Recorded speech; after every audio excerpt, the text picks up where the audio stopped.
You don't see spaces like this very often in the modern world. The volume of space, the kind of curves. This operating theater was about a 4-week build. It's sort of the heart of the show. Thackeray is a showman, if anything, besides being a brilliant surgeon. He's a giant ego, and this is a perfect opportunity for him to sort of expound and tell people his pioneering techniques.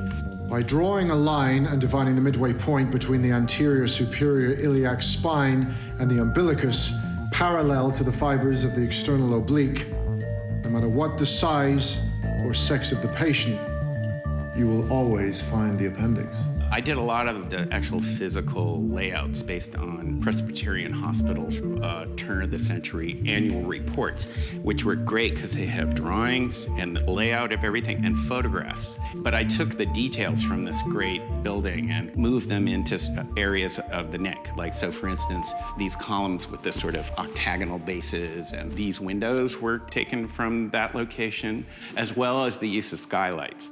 All the sets have full ceilings. When you're operating on someone, you've got the patient, but you have the doctor, and you look at the doctor like this to see his face. And so what you see behind him is the ceiling.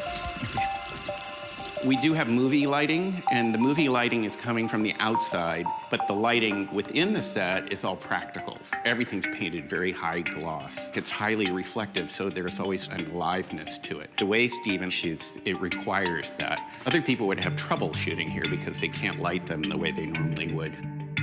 This is a pretty interesting picture because you can see that the tubing was for gas and then the wires is for electricity. So it was a combination gas and electric fixture, which worked pretty well for us because they were adding electricity to everything.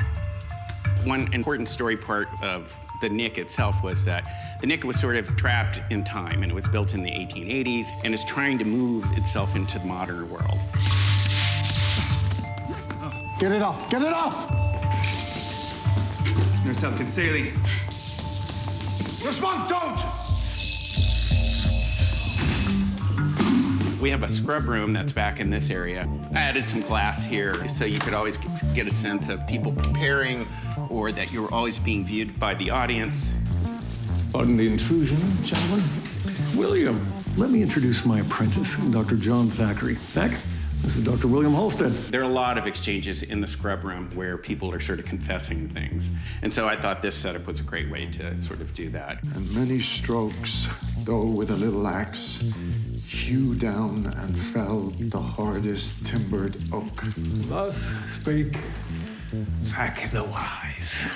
There's a great efficiency to the whole project because Steven is a really reactive director and he'll pick one angle that tells the story. And so when you work with him, you can't just say, here's a lovely decorated room. It really has to say, yeah, it's a lovely decorated room, but does it tell the story?